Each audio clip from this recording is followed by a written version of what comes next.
Good. Snowy Erev Shabbos, everybody. I'd like to share something really nice, two really great stories with you, and talking about a little bit about the Parsha, tied into the Parsha. So the first story comes from a great book by Rabbi Emanuel Feldman called The Shul Without a Clock. And in the very first story of the book, so Rabbi Feldman talks about Miss Cooperman. Miss Cooperman was a woman of great faith, according to Rabbi Feldman. He says that she was the most very pious individual. And but she did everything. But when she davened, she also did everything. She would daven every single thing from the Chassidus because she didn't really understand it, although she did all the chesed and so on. She didn't really understand Hebrew. And so what she would do is she would start reading at the beginning of the davening and she just keep go straight. So people would point out to her in shul that when you're davening Shemona Esrei, you have things that happen like Ya'aleh v'Yavo, where you say at Rosh Chodesh, or Al Anisim, you say on Chanukah or Purim. So there are types of tefillos that you say that don't fit into every single day. And yet she would just say it. So she would just daven, start the beginning and just daven through till she finished and just say every single thing. And so people started to laugh at her.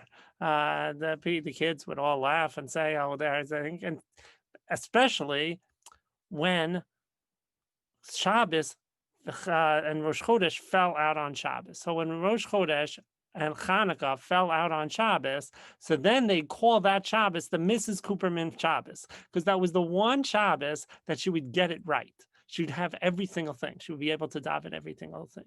And so Rabbi Feldman said that all the kids would always make fun of Mrs. Cooperman, and they would laugh that this is what she was doing, and they would talk to her, and she'd say, I just daven straight, and I let Hashem figure it all out for me. So he just takes all the things and he figures out what's right. So Rabbi Feldman said that as he got older and he started thinking about Mrs. Cooperman, he started to appreciate who she was, that this was a really pious woman who had such faith, had such pure faith, that she was able to just talk to God. And you know what? God does figure it out. God does figure out our prayers. Yes, that's not the way we're supposed to daven straight, but she had such faith that she was just talking to God. And she was saying, God, here's my prayer. Please figure out what's best for me. I trust you. In this week's Parshas Miketz, at the Yosef, at the end of last week's Parsha, put his faith in a person. He didn't put his faith in God, he put his faith in a person. And what does that happen when he put his faith in the individual? So the Torah tells us, the last pasuk says, "V'lo zachar sar maskim es Yosef vayishkachehu," that he forgot about him. He didn't care about him. But when he went into his regular life, he got busy with his regular things, and he did not care about Yosef. The pasuk is very strange. The pasuk says that he didn't remember Yosef and he forgot about him. Why does he need to say both? And he forgot. He didn't remember and he forgot. So the Blazer of Webby says amazing story. Here's somebody who survived Bergen-Belsen. So he says that sometimes there are things that we have in life that are just painful. They're painful experiences, and we just don't want to remember them. We push them out of the mind. We don't remember them, but they still are a part of us. They still become something a part of us. If somebody forgets and doesn't want to remember anymore, so it means that they completely put it out of mind. They completely blocked it out of mind because it's just way, way, way too painful. But some things are so strong, make such an impression that we may want to forget, but it's still there. It's still there, and it'll still come out, and it's still affecting our everyday that thing. And then he tells this amazing story. He says that when he was in Bergen-Belsen, so it was a really bad day, that particular day. And the Nazis went around just randomly shooting people within the camp. And the people were all scared. And at the end, when the Nazis actually left, they took one of the shoes that were thrown from the body. And they took all that shoe And they went and they got some oil, they poured it in, and they lit it.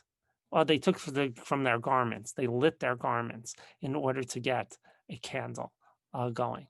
And they said, okay, he's the Rebbe, so he should say the brachos.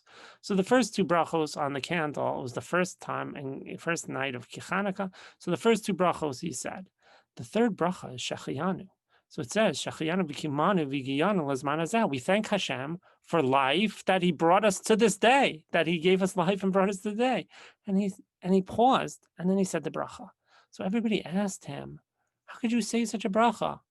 Don't you realize that we thanking God for bringing us here today, right now, in the situation that we are in?" So he said, "I also had problems with that, but then I looked around."